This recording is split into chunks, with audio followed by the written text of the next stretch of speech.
Is Skin the Peelers' Friends and Lovers album a true cult classic? Let's look at the evidence. I'm radio host and long-term Peeler fan Magnus Carter, and I'm investigating the unique sound innovations of Skin the Peeler.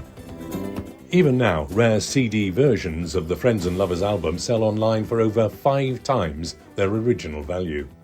So what was the creative spark behind this legendary recording? The songwriting duo of Terry Barter and Rod Salter created a special magic. Both self-taught musicians with a passion for Celtic melodies, they wove something unique together throughout their enduring collaboration and friendship, which continues to this day. The duo began to nurture the multi-instrumental talents of each band member, creating space for them to shine.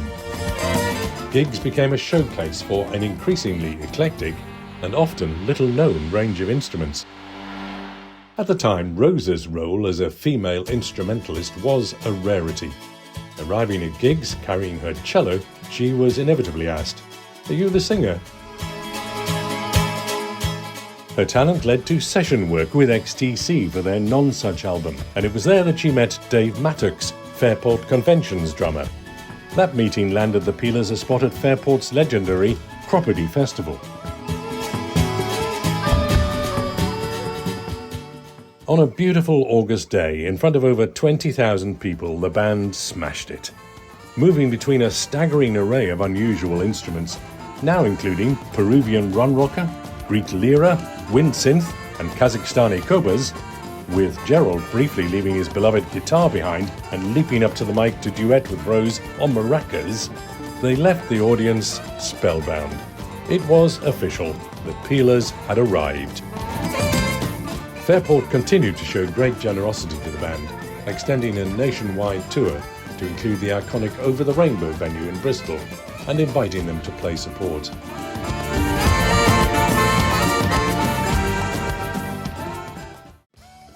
There followed 2 hectic years of wowing audiences at halls, art centres and festivals up and down the country, and in the process recruiting a growing army of fans. A major highlight being their second Glastonbury performance on the Avalon stage.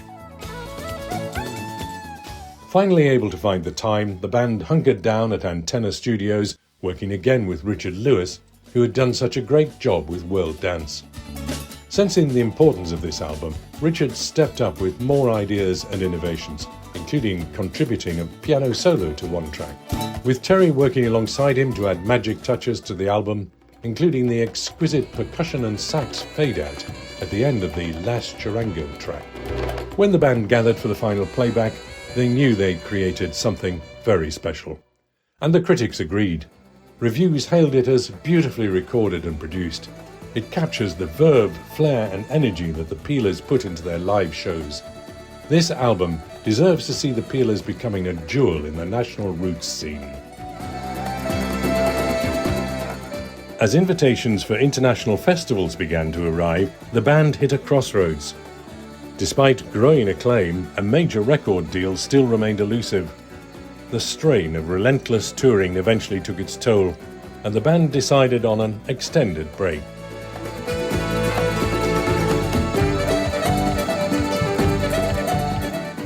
Realizing that a permanent reunion was increasingly unlikely, 2 years later, the band got together for one final gig, inviting Peeler musicians from throughout the band's history to join the Friends and Lovers lineup.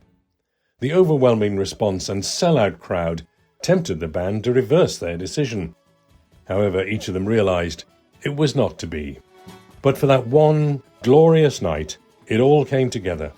It was a stupendous, unrepeatable gig, where the Bristol audience made their homegrown band feel just how much they were loved, appreciated, and missed.